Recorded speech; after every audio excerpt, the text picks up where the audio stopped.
નમસ્કાર મિત્રો, good morning, જય શ્રી કૃષ્ણ, જય ગાયત્રી માં. ઓમ ભૂર્ભુવઃ સ્વઃ ઓમ તત્સવિતુર્વરેણ્યમ ભર્ગો દેવસ્ય ધીમહિ ધિયો યો નઃ પ્રચોદયાત. ઓમ. આજે આપણે ગાયત્રી જયંતિ વિશે વાત કરીશું. અધિક જેઠ મહિનાની પૂર્ણાહુતિ થઈ છે. હવે નીજ જેઠ ચાલી રહ્યો છે, તો નીજ જેઠ મહિનાની સુદ દસમ આવે ત્યારે ગાયત્રી જયંતિ ઉજવવામાં આવે છે.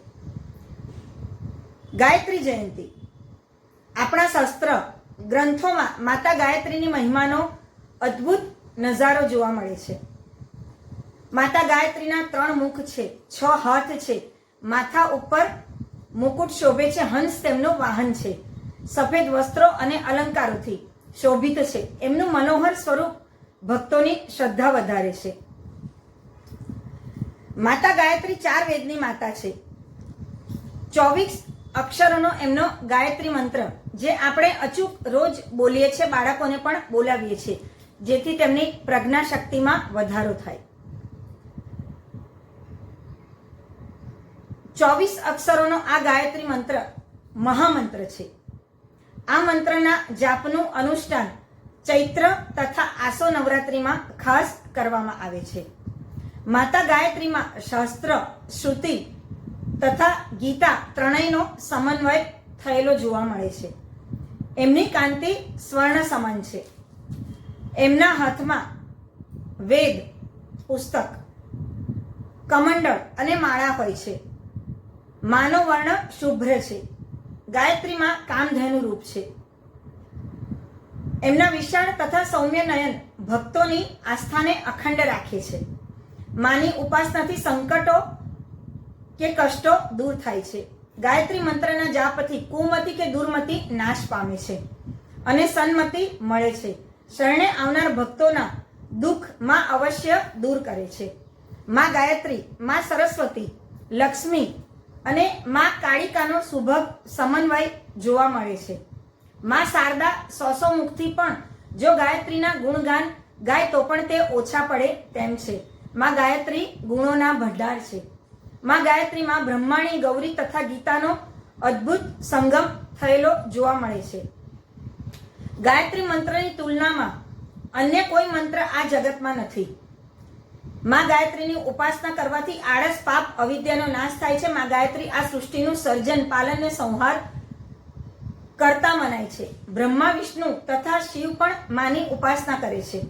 માં ગાયત્રીને જાણનારે બીજું કશું જાણવાની જરૂર રહેતી નથી. માના પાવન પગલાને સ્પર્શ કરનાર ભાગ્યશાળી કહેવાય છે. આ જગતમાં ગ્રહો, નક્ષત્રો તથા બ્રહ્માંડનું સંચાલન પણ માં ગાયત્રી કરે છે. એમની શક્તિથી જ બધાની ગતિ થાય છે. માં ગાયત્રી સૃષ્ટિનો પ્રાણ આધાર ગણવામાં આવે છે. માં જ આ જગતનો ઉદ્ધાર કરનાર છે. માં ભવતારિણી, પ્રાણપાલિની ગણાય છે. માની ભક્તિ કરનારને ધન, વૈભવ તથા યશ મળે છે અને તે આ ભવબંધનમાંથી મુક્ત થાય છે. માં ગાયત્રીની કૃપા જેના પર ઉતરે છે તેના પર સૌ કોઈની કૃપા દ્રષ્ટિ ઉતરે છે. માની કૃપાથી વિવિધ રોગો, કષ્ટો તથા પાપ દૂર થાય છે. ગૃહ કલેશ, ચિંતા, શોક ગાયત્રીમાં દૂર કરે છે. સંતતિ ન હોય તો એને સંતતિ એટલે સંતાન આપે છે. માં ગાયત્રી જેટલી દયાળુ છે અને એના જેવી દાની કોઈ નથી. માના વિવિધ સ્તોત્રો, ગાયત્રી શતક, ગાયત્રી ચાલીસાના પાઠ કરનારને મન વાંછિત ફળ મળે છે. નવરાત્રિમાં ગાયત્રી ચાલીસાના રોજ 12 વાર પાઠ કરવાથી 9મા દિવસે 108 પાઠ પૂરા થવાથી એક અનુષ્ઠાન થાય છે. ગાયત્રીની ઉપાસનાના યજ્ઞનું મહત્વ ખૂબ છે. માળાનો 10મો ભાગ દશાંશ હોમવાનો હોય છે. આ સિવાય દીપ યજ્ઞ પણ તમે કરી શકો છો. ગાયત્રી માતાજી વિશેના પુસ્તકોનું વિતરણ કરનારને પણ ફાયદો થાય છે. ગાયત્રી મંત્રથી સૂર્ય ઉપાસના પણ કરી શકાય છે. સૂર્યને અર્ધ્ય આપવો. રોજ સવારે ગાયત્રી મંત્ર બોલીને જળમાં ઉભા રહીને જો થાય તો વધારે સારું. નહીં તો આપણા ઘરેથી જ્યાંથી આપણને સૂર્ય દેખાતા હોય પૂર્વ દિશામાં સવારે ગાયત્રી મંત્ર બોલીને તમે સૂર્યને જળ અર્ધ્ય કરી શકો છો, તો પણ એનાથી સન્મતિ અને સંપત્તિ મળે છે.